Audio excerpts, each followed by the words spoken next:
স্বাধীনতা আজি ৭০ বছৰৰ পাছতো আমাৰ যিখিনি স্বাভিমানৰ প্ৰতীক ৬০০ বছৰীয়া আহোম ৰাজত্বৰ সোণালী ইতিহাসৰ সাক্ষী সাক্ষ্য বহনকাৰী যিখিনি ঐতিহাসিক সমল আছে সেই সমলখিনি আজিলৈকে উপযুক্তভাৱে সংৰক্ষণ তথা সৰ্ববৰ্ধন কৰিব নোৱাৰিলে। সেইটো নিৰন্তৰভাৱে আমাৰ প্ৰতিবাদ হৈ আছে আৰু এই ক্ষেত্ৰত কেন্দ্ৰীয় পুৰাতত্ব বিভাগ আচলতে লাজ পাব লাগে যে তেখেতসকলৰ অধীনত থকা এই ঐতিহাসিক সমলসমূহ আজিলৈকে তেখেতসকলে উপযুক্তভাৱে সংৰক্ষণ কৰিব নোৱাৰিলে। আৰু ইয়াৰ বিহিত যি ব্যৱস্থা আছে, আমি আজি অৱস্থান ধৰ্মঘটৰ জৰিয়তে পুৰাতত্ব বিভাগ আৰু জিলা প্ৰশাসনক আমি আচলতে সকীয়াই দিছো। ইয়াৰ পৰৱৰ্তী পৰ্যায়ত যদি তেখেতসকলে আমাৰ দাবীসমূহ মানি নলয় তেনেহলে আমি আমি নিজাববীয়াকৈ প্ৰচেষ্টা ল'বলৈ বাধ্য হ'ম আৰু শিৱসাগৰ জিলা বন্ধৰ দৰে কাৰ্যসূচী ল'বলৈ বাধ্য হ'ম। আৰু এই ক্ষেত্ৰত যি পৰিস্থিতি উদ্ভৱ হ'ব তাৰ কাৰণে জিলা প্ৰশাসন আৰু কেন্দ্ৰীয় পুৰাতত্ব বিভাগ জগৰীয়া হ'ব। বৰ্তমান আপোনালোকে জানে এটা জ্বলন্ত সমস্যা আছে শিৱসাগৰ দৌল, য'ত আমাৰ বিভিন্ন আন্তঃৰাষ্ট্ৰীয় পৰ্যায়ৰ পৰ্যটক আহে। সেই ঐতিহাসিক দৌলটো যদি আমাৰ যমুনাখন নাথাকে, এটা বৈজ্ঞানিক দৃষ্টিভংগী আছে, যদি যমুনা নাথাকে তেতিয়াহ'লে ঐতিহাসিক শিৱসাগৰ পোৱাৰ পুখুৰী আৰু ঐতিহাসিক বৰশিপাৰত থকা দৌলসমূহ আমাৰ বাচি নাথাকে।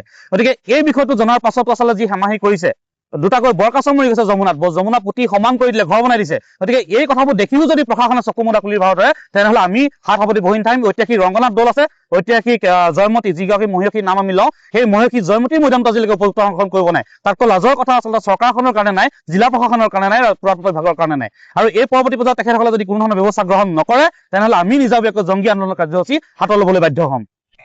বিগত সময়ত আমি সদৌ টাইম ছাত্ৰ সন্থাই আমি শিৱসাগৰ জিলা সমিতি তথা আমাৰ শিৱসাগৰ মহকুমা সমিতি আমি প্ৰাচীন কীৰ্তিচিহ্নসমূহ আমি সংৰক্ষণ আৰু সভাবৰ্ধনৰ কাৰণে আমি দাবী জনাই আহিছিলো।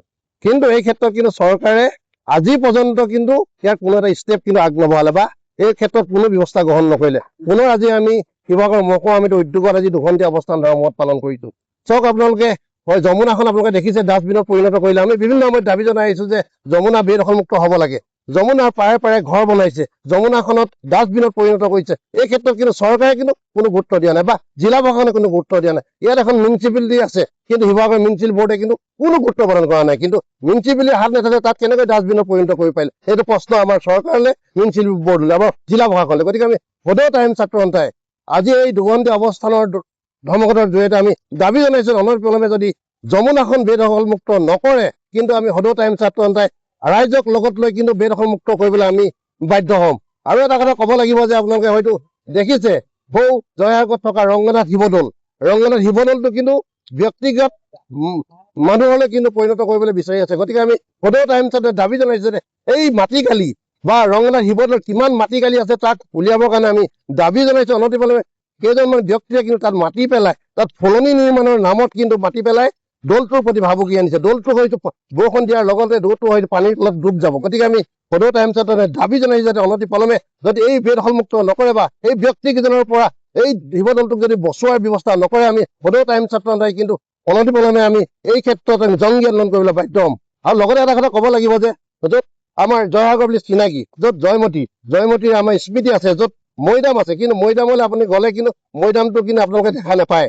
তাত কোনো ৰাস্তা বেদখলমুক্ত হ'ল বা মানুহে কিন্তু ডাঙৰ ডাঙৰ বিল্ডিং বনাই, অট্টালিকা বনাই কিন্তু জয়মতী মৈদামটো কিন্তু লুকুৱাই দিছে বা চিন নাইকিয়া কৰে। গতিকে আমি সদৌ টাইম ছাত্ৰ সন্থাই বিভিন্ন সময়ত দাবী জনাই যে জয়মতী মৈদাম আমি সংৰক্ষণ কৰিব লাগে বা বেদখলমুক্ত কৰিব লাগে। এই ক্ষেত্ৰত কিন্তু চৰকাৰে কোনো গুৰুত্ব প্ৰদান কৰা নাই। আমি সদৌ টাইম ছাত্ৰ আজি পুনৰবাৰ আজি শিৱসাগৰত দুঘণ্টীয়া অৱস্থান ধৰ্মঘটৰ জৰিয়তে আমি দাবী জনাব বিচাৰিছো যদি তেওঁলোকে যদি এই ক্ষেত্ৰত কোনো ব্যৱস্থা নকৰে, বেদখলমুক্ত নকৰে, কিন্তু সদৌ টাইম ছাত্ৰ সন্থাই আমাৰ জংগী আন্দোলন কাৰ্যৰ লগতে আমি এটা কথা জনাব বিচাৰো যদি এই ক্ষেত্ৰত যদি এমাহৰ ভিতৰত যদি কোনো কাৰ্যসূচী নলয় বা শিৱসাগৰ জিলা বন্ধ বা অসম বন্ধ দিবলৈ কিন্তু বাধ্য হ'ব।